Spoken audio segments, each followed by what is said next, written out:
दोस्तों आज हम बात कर रहे हैं 911 नंबर सब्जेक्ट की, जो कि है आपका विज्ञान शिक्षण का यानी पेडागोजी ऑफ साइंस का। तो इसके चलिए प्रश्न देख लेते हैं। ये आपके ऑप्शनल सब्जेक्ट जो है सभी विषय के अलग अलग होते हैं आपके। तो जिसके पास भी ये ऑप्शनल सब्जेक्ट है वो अगर अपना सॉल्यूशन चाहते हैं विद्यार्थी, तो अपना क्वेश्चन पेपर हमारे व्हाट्सएप नंबर पर भेज सकते हैं एग्जाम के बाद में, तो हम उसके सॉल्यूशंस करा देंगे ताकि आप अपना स्कोर चेक कर पाएँ। पहले प्रश्न से स्टार्ट करते हैं।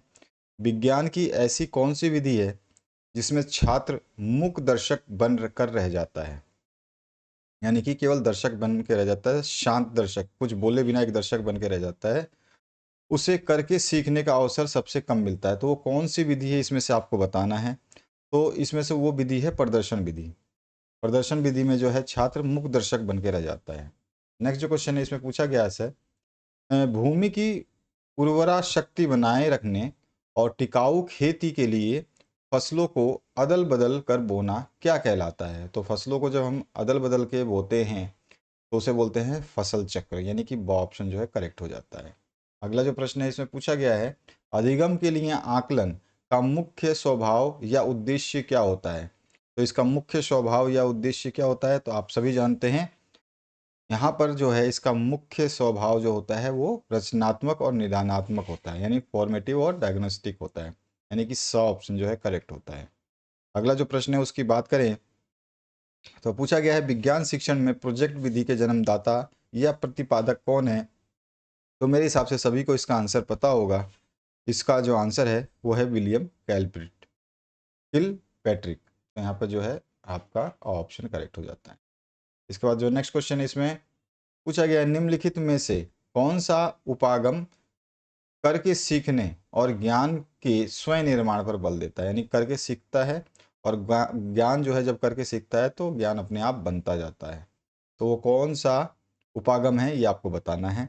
वो उपागम जो है उसको कहते हैं संरचनावादी या नियत तत्ववादी उपागम।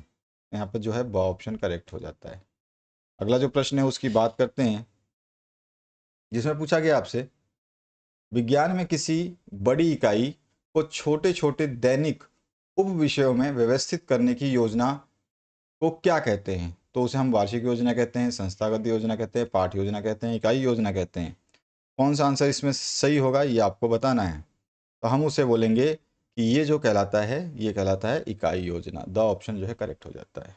नेक्स्ट जो क्वेश्चन है इसकी बात करें, राष्ट्रीय पाठ्यचर्या रूपरेखा एनसीएफ 2005 के अनुसार प्राथमिक और उच्च प्राथमिक स्तर पर विज्ञान शिक्षण का मुख्य लक्ष्य क्या होना चाहिए। तो ये एनसीएफ 2005 के हिसाब से आपको बताना है कि इसका मुख्य लक्ष्य क्या होना चाहिए। तो इसका मुख्य लक्ष्य जो होता है वो होता है बच्चों की संज्ञानात्मक सक्षमता और उनके दैनिक अनुभवों को जोड़ना। तो यहाँ पर जो है आपका ब ऑप्शन करेक्ट होता है। नेक्स्ट जो क्वेश्चन है इसमें बात करते हैं, सहभागी अधिगम में एक विज्ञान शिक्षक की सबसे मुख्य भूमिका क्या होती है। तो वह जो है एक कार्यकर्ता है, एक मार्गदर्शक के रूप में, सुविधादाता के रूप में, यानी कि स ऑप्शन जो है करेक्ट होता है। नेक्स्ट जो क्वेश्चन है इसमें पूछा गया है, सत्र के अंत या शैक्षिक सत्र की समाप्ति पर छात्रों की उपलब्धि जांचने के लिए किए जाने वाला मूल्यांकन क्या कहलाता है। तो योगात्मक है, रचनात्मक है, सतत है या स्व आकलन है, आपको इसमें से बताना है। तो वो होता है आपका योगात्मक आकलन, जिसको समस्टिव एवोल्यूशन कहते हैं। नेक्स्ट जो क्वेश्चन है इसमें पूछा गया आपसे, विज्ञान शिक्षण की वह कौन सी विधि है जो पूर्णतः बाल केंद्रित है और जिसमें छात्र एक खोजकर्ता या अनुसंधानकर्ता के रूप में कार्य करता है। तो वो कौन सी विधि है। हमारा आंसर हो जाएगा वो विधि जो है अन्वेषण विधि यानी ह्यूरिस्टिक विधि कहलाती है। तो ब ऑप्शन जो है करेक्ट हो जाता है। नेक्स्ट जो क्वेश्चन है इसमें पूछा गया है, पौधों के विषय में पढ़ाते समय यदि शिक्षक कक्षा में वास्तविक पौधा या जड़ लेकर आता है तो वह किस प्रकार की शिक्षण अधिगम सामग्री होगी, यानी टीएलएम कौन सा होगा वो। तो वो होगा आपका वास्तविक पदार्थ यानी मूर्त सामग्री। ठीक है, वास्तविक पदार्थ रहेगा क्योंकि वो पौधा लाया है या पौधे का जड़ लाया है। उसके बाद जो नेक्स्ट क्वेश्चन है इसमें पूछा गया है, विज्ञान की पाठ्यपुस्तक निर्माण का सबसे महत्वपूर्ण मनोवैज्ञानिक आधार कौन सा है। यहाँ पे मनोवैज्ञानिक आधार की बात हो रही है, ध्यान रखिएगा। तो मनोवैज्ञानिक आधार कौन सा है ये आपको बताना है। तो मनोवैज्ञानिक आधार जो है पाठ्यपुस्तक निर्माण में कहती है कि छात्रों के मानसिक स्तर और आयु के अनुरूप होगा। ठीक है ना, तो यह जो है ब ऑप्शन आपका करेक्ट होता है। इसके बाद जो नेक्स्ट क्वेश्चन इसमें पूछा गया, विज्ञान शिक्षण में समस्या समाधान विधि का प्रथम चरण क्या होता है। अगर हम विज्ञान शिक्षण करा रहे हैं तो उसमें समस्या समाधान विधि है, ठीक है। तो इसका प्रथम चरण जो है वो क्या होगा, फर्स्ट स्टेप क्या होगा। तो हमारा फर्स्ट स्टेप जो है इन ऑप्शंस में से आपको बताना है, वो क्या होगा, समस्या की पहचान करेगा विद्यार्थी। तो यहाँ पे बहुत सा ऑप्शन जो है करेक्ट हो जाता है। इसके बाद जो नेक्स्ट क्वेश्चन है इसमें पूछा गया आपसे, ड्रिप सिंचाई विधि मुख्य रूप से किस उद्देश्य के लिए सबसे उपयोगी मानी जाती है। ड्रिप सिंचाई विधि जो है बांस के माध्यम से की जाती है, ठीक है। और ये मेघालय जैसे क्षेत्रों में ज़्यादा काफ़ी मशहूर है, वहाँ पर ही सबसे ज़्यादा की जाती है। और ये जो है जल संरक्षण और कम पानी में कुशल सिंचाई के लिए की जाती है। तो हमारा जो आंसर हो जाएगा ब ऑप्शन करेक्ट हो जाएगा। नेक्स्ट जो क्वेश्चन है इसमें पूछा गया आपसे, पौधों में अपना भोजन स्वयं ना बनाकर दूसरे पौधों पर निर्भर रहने वाले पौधों को क्या कहा जाता है। तो उन पौधों को क्या बोलते हैं जो दूसरे पर निर्भर रहते हैं। जो दूसरे पर निर्भर रहते हैं उन्हें हम बोलते हैं परपोषी या विषमपोषी। जो स्वयं पर निर्भर रहते हैं उन्हें बोलते हैं हम स्वपोषी, ठीक है। इसके बाद जो नेक्स्ट क्वेश्चन है इसमें पूछा गया आपसे, विज्ञान का अर्थ स्पष्ट कीजिए। विज्ञान का क्या अर्थ होता है आपको बताना है। तो विज्ञान जो है आप सीधा सीधा बता सकते हैं कि ये साइंसिटा से बना हुआ है, ठीक है ना। और जिसका अर्थ क्या होता है, जानना, यानी प्रकृति के क्रमबद्ध सुव्यवस्थित ज्ञान को जो है विज्ञान कहा जाता है। परपोषी पौधे किसे कहते हैं, उदाहरण दीजिए। तो परपोषी पौधे जो है हम उन पौधों को कहते हैं जो अपना भोजन स्वयं नहीं बनाते और पोषण के लिए अन्य पौधों या जीवों पर जो है निर्भर रहते हैं। तो परपोषी वो पौधे कहलाते हैं। जैसे कि अमर बेल है, ठीक है, जिसको कसकुट्टा कहते हैं, या फिर घटपर्णी है जिसको पीचर प्लांट कहते हैं। तो ये जो है परपोषी के उदाहरण हैं। पूछ सकता है आपसे एग्जामिनर, उदाहरण दीजिए। प्रोजेक्ट विधि के प्रतिपादक कौन है, अभी अभी मैंने बात की थी। तो विलियम हेनरी किलपैट्रिक जो है इसके उत्पादक हैं या प्रतिपादक हैं। फसल चक्र की परिभाषा आपसे पूछे तो आप क्या बोलोगे कि निश्चित समय में फसलों को बदल बदल कर बोना ताकि भूमि की उर्वरक शक्ति जो है नष्ट ना हो, फसल चक्र कहलाती है। सहसंबंध से आप क्या समझते हैं। तो सहसंबंध का अर्थ होता है विभिन्न विषयों को एक दूसरे से अलग करके पढ़ाने की बजाय उनको जो है पारस्परिक संबंधों के साथ जोड़ करके पढ़ाना जो है वो कहलाता है आपका सहसंबंध, ठीक है। उसके बाद जो नेक्स्ट क्वेश्चन इसमें पूछा गया है, रचनात्मक आकलन का मुख्य उद्देश्य क्या है।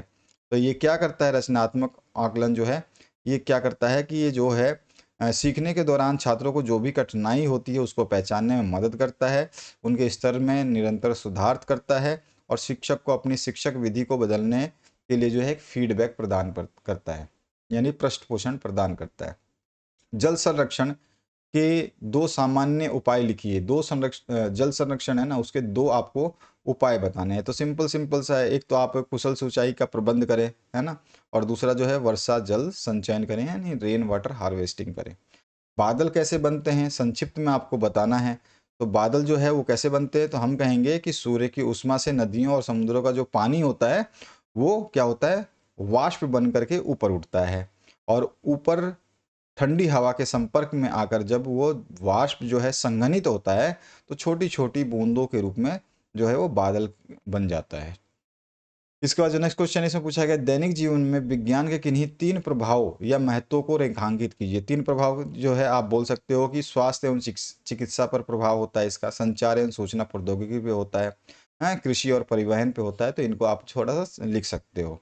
दैनिक जीवन में विज्ञान के किन्हीं तीन प्रभावों को हमने बताया। अभी हम बात करते हैं सहभागी अधिगम से छात्र को क्या लाभ होते हैं, ये आपको बताना है। तो सहभागी अधिगम से जो है छात्र जो है छात्र के सामाजिक कौशलों का विकास होता है, उच्च स्तरीय चिंतन का विकास होता है, आत्मविश्वास में वृद्धि होती है। ये सब चीज़ें हम इसमें बता सकते हैं। नेक्स्ट जो क्वेश्चन इसमें पूछा गया है, मौसम और गुणों के आधार पर फसलों का वर्गीकरण कीजिए।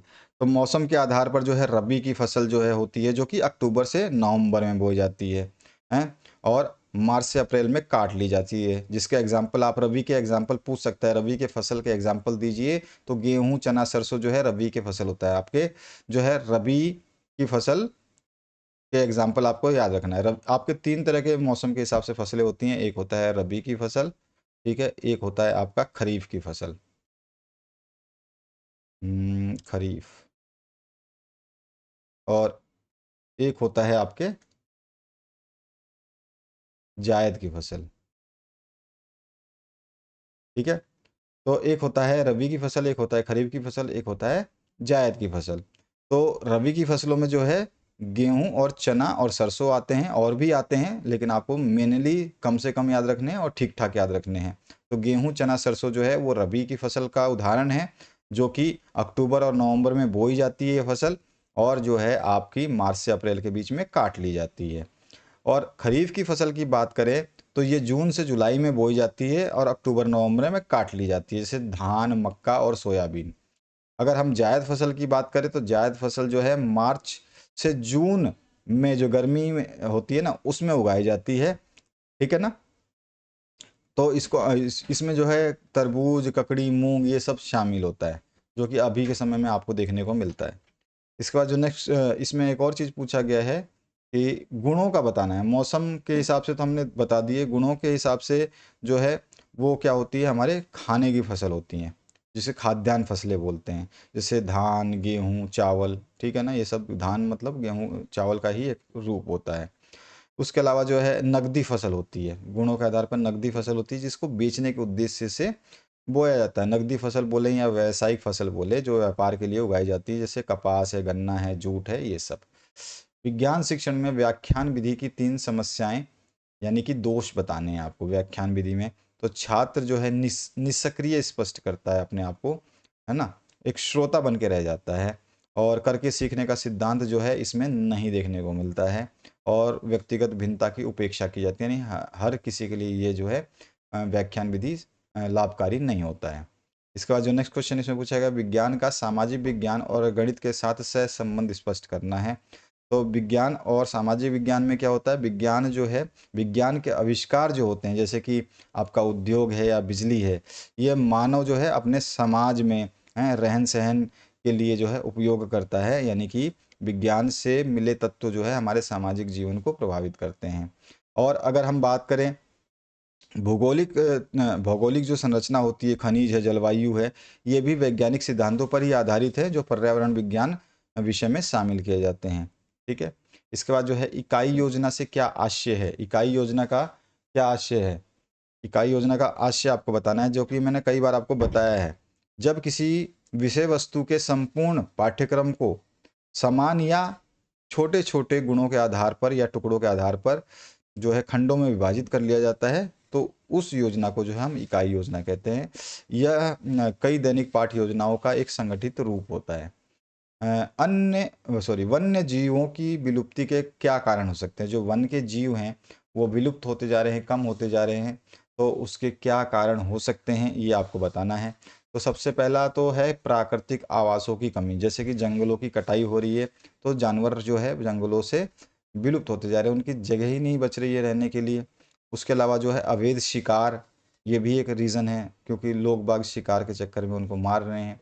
और पर्यावरण और जल प्रदूषण हो रहा है, तो उस प्रदूषण की वजह से भी जो जानवर मर रहे हैं, जल प्रदूषण की वजह से जो है उनको पानी सही से नहीं मिल पा रहा है। तो ये सारे रीजंस हैं जो ये विलुप्त होते जा रहे हैं। ड्रिप सिंचाई विधि के क्या लाभ हैं।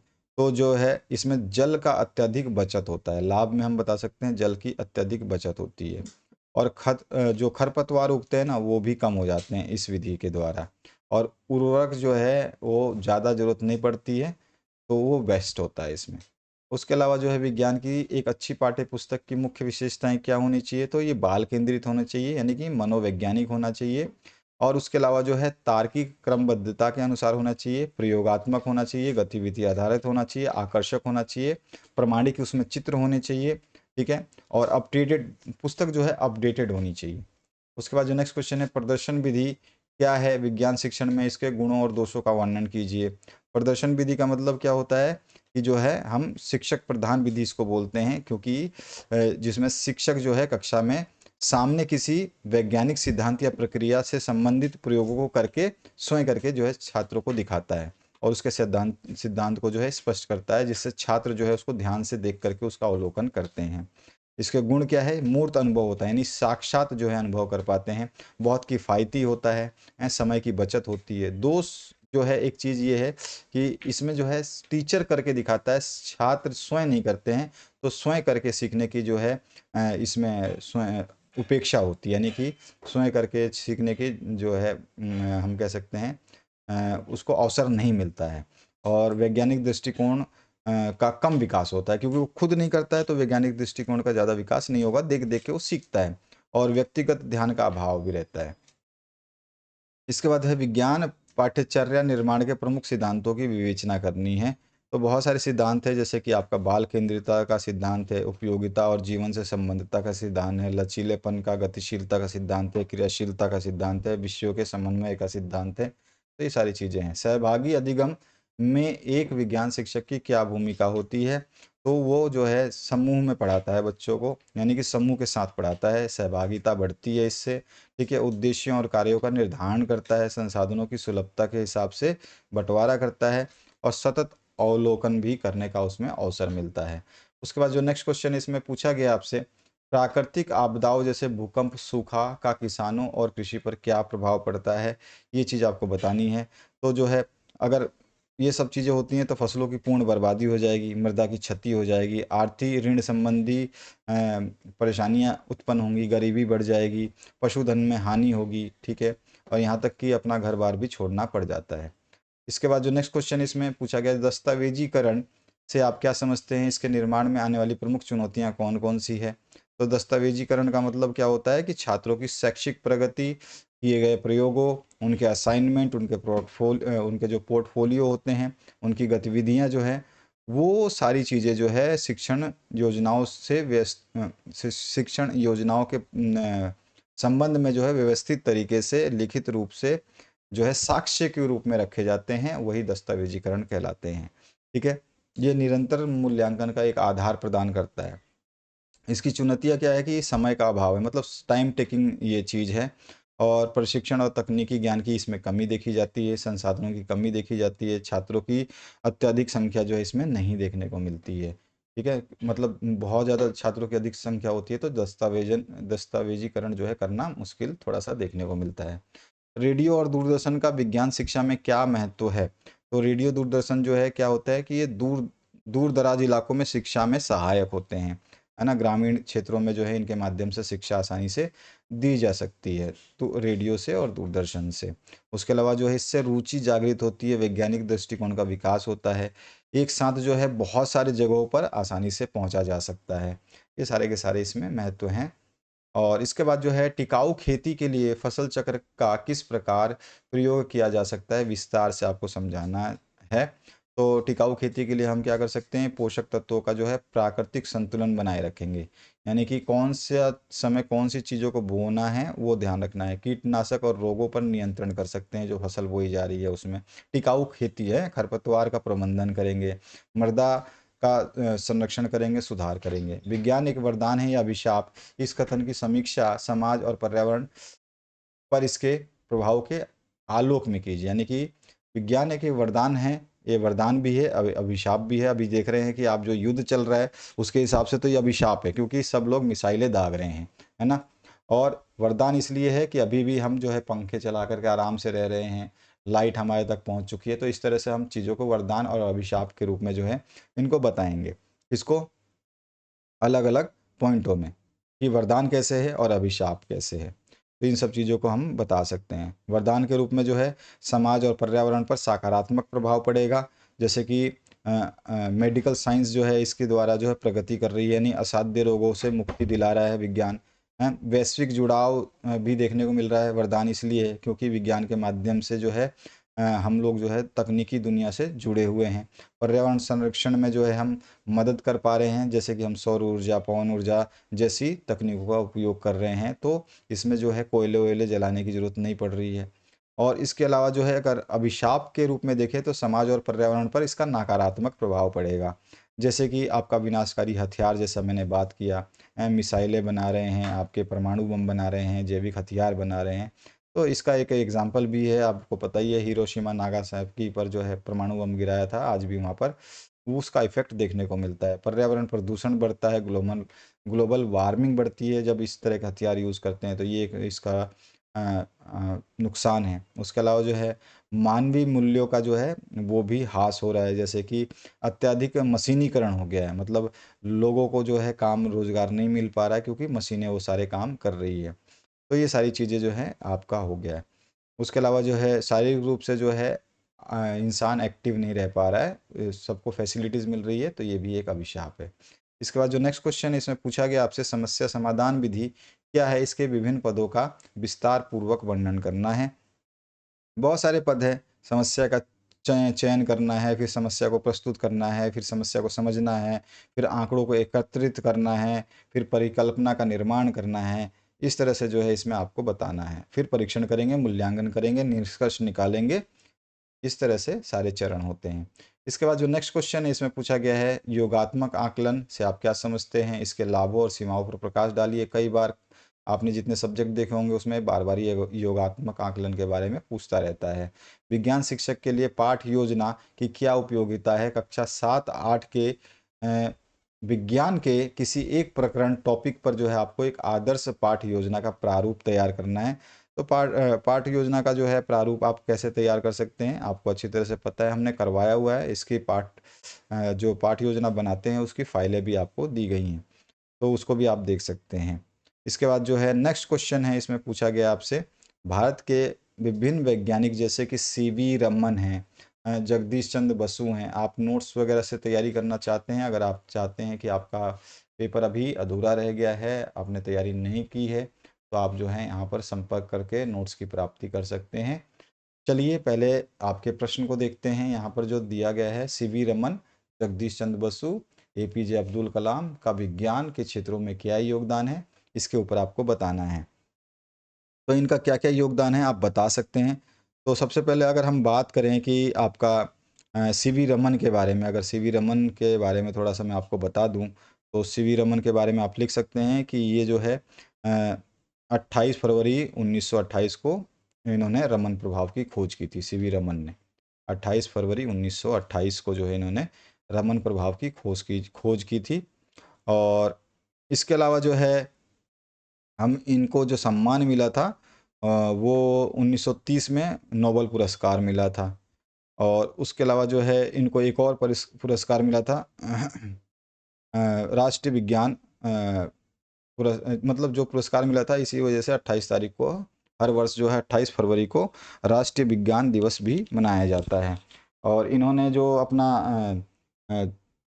रमन प्रभाव दिया था, तो उससे सिद्ध हुआ था कि जब प्रकाश की किरण किसी पारदर्शी माध्यम से होकर गुजरती है तो उसके रंग जो है वो उसमें परिवर्तन आ जाता है ना, उसके रंग जो है बिखर जाते हैं।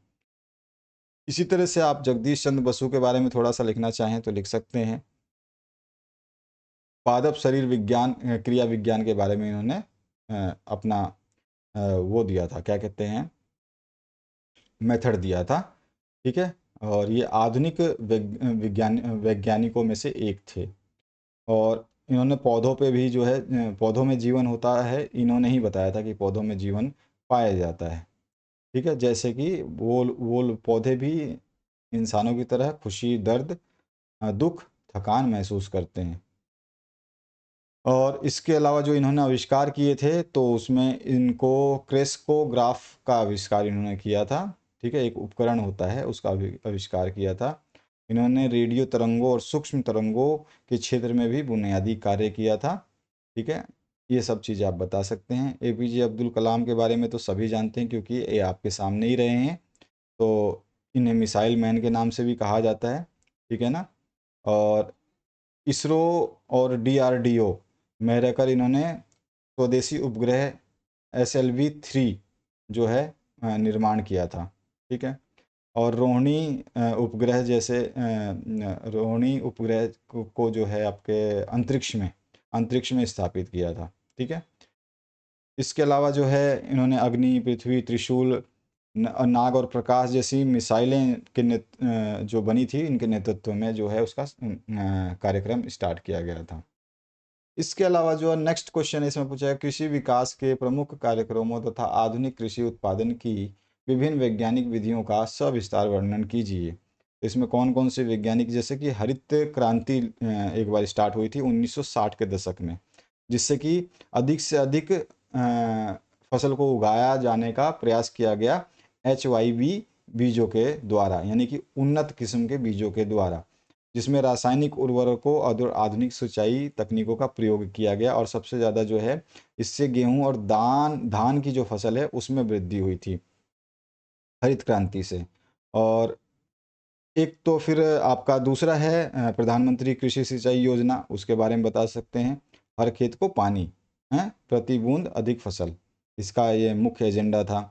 और मृदा स्वास्थ्य कार्ड योजना, ये भी सॉइल हेल्थ कार्ड योजना भी बनाई गई थी। प्रधानमंत्री फसल बीमा योजना भी दी गई थी।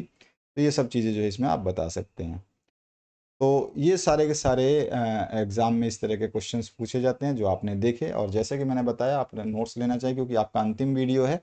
तो नोट्स आपको यहाँ पर व्हाट्सएप के माध्यम से डिटेल मिलती है, वहाँ पर आप जो है संपर्क करके नोट्स को प्राप्ति कर सकते हैं। आशा करता हूँ इस वीडियो के माध्यम से अपने सब्जेक्ट को सारे को कंप्लीट किया होगा, क्योंकि आपके सारे विषय करा दिए गए हैं।